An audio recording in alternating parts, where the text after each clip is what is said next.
You know, there is something I got to bring up about vehicles and pretty much say what's a little bit different about them and bring up the facts about, about gas powered and electric powered. It's like there is some I'm going to go ahead and say that, with Tesla, they're actually having headlines and all that stuff. They're making headlines and a lot of stuff going on with them.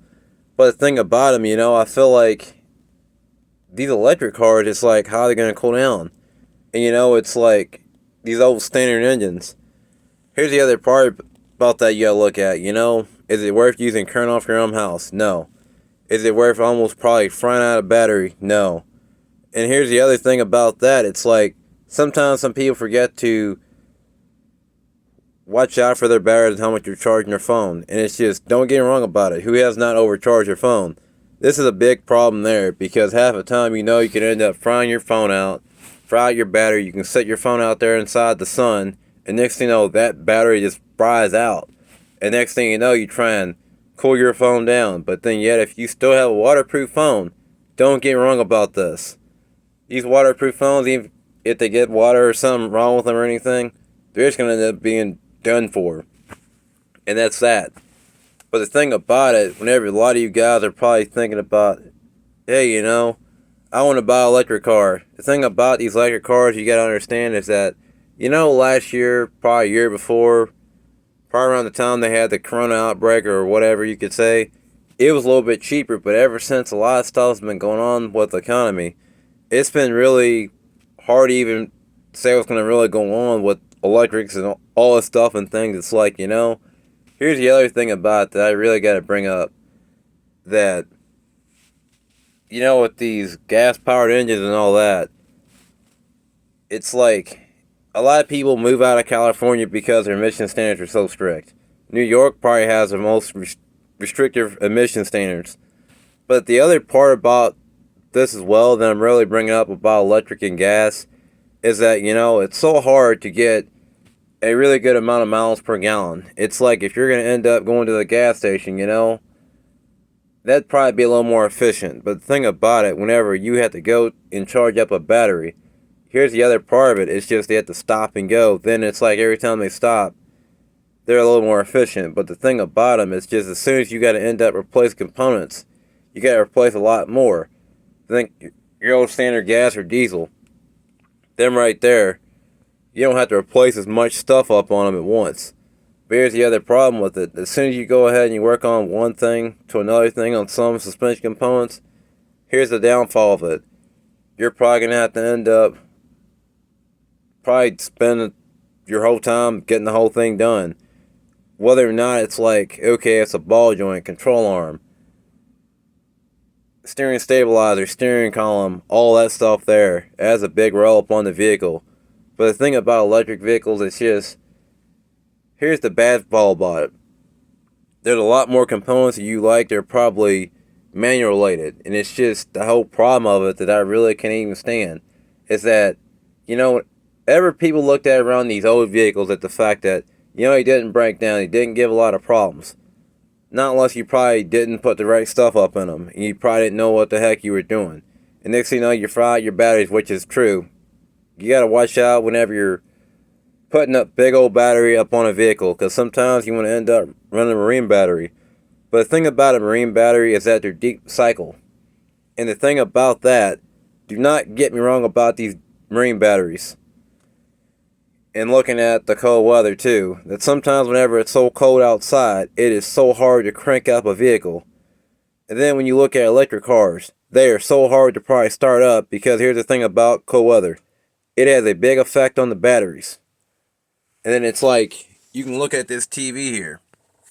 It's just, some of these batteries take a 12 volt. It's just, then you look at diesels, they take 24 volt, meaning about a total of two batteries. But the thing about that, it's a whole different play because the fuel could be like gel. You have glow plugs, you have fuel injectors and all that. That's what you have in the diesel. But for gas jobs, you have is spark plugs, coil packs, and You know, the other thing about it, then you get back to with electric, is just, here's something about that I really am just bringing up, is that electric cars take more time to charge. Filling up your tank takes less time. And then, you know, it's just the other thing about it, whenever you have to end up sitting around and you have to be at some place in a certain amount of time, whether or not you're a truck driver, or either you're trying to end up running a business. Here's my thing about electric vehicles, and I really am just going to go ahead and say that, you know, whenever some of these politicians can end up telling you, or anybody can tell you about electric vehicles and all that, here's the thing about them you got to look at. Don't get me wrong about this, but I'm really trying to talk common sense. Renewable energy may not be as clean as it says it is, because here's the truth about renewable energy. The stuff still might run off of fossil fuel. It's like your old standard gas or diesel. They run off of fossil fuel. The thing about fossil fuels and all that, they're dug up by old bones and all that stuff and things, but the whole thing about it is just, sometimes these old fossil fuel vehicles can run really dirty. And yet, here's the other thing about it that you guys probably may not realize. That whenever you guys are probably trying to end up figuring out, okay, converting something to electric, here's the thing about that you got to understand, is that the more moving parts, the more energy it's going to need to use just to go ahead and move itself. It's like for semis, they need a lot of horsepower just to move. And you know about a motorcycle, they don't take much energy just to move. It's like you can get by with 120 some horse. Some of them only have about 90 horse up in them. They're really good on fuel, to be honest. And the thing about it that, you know, a lot of times people may want to end up going to electric scooter. I really would just ask this question. What is the difference between a motorcycle and a scooter? They're basically just both the same, but they're kind of in the same category, but a little bit different designed. But the thing about it, you know, I even got to bring up that whenever I look at these old vehicles and stuff and things, and I want to get an old one, I just want to keep it standard. It's just, if you want to end up, get yourself an electric vehicle, do not ask for power windows. Go for manual windows, because here's the truth about this. It might take less energy just to operate that thing. You're not draining your battery down quicker.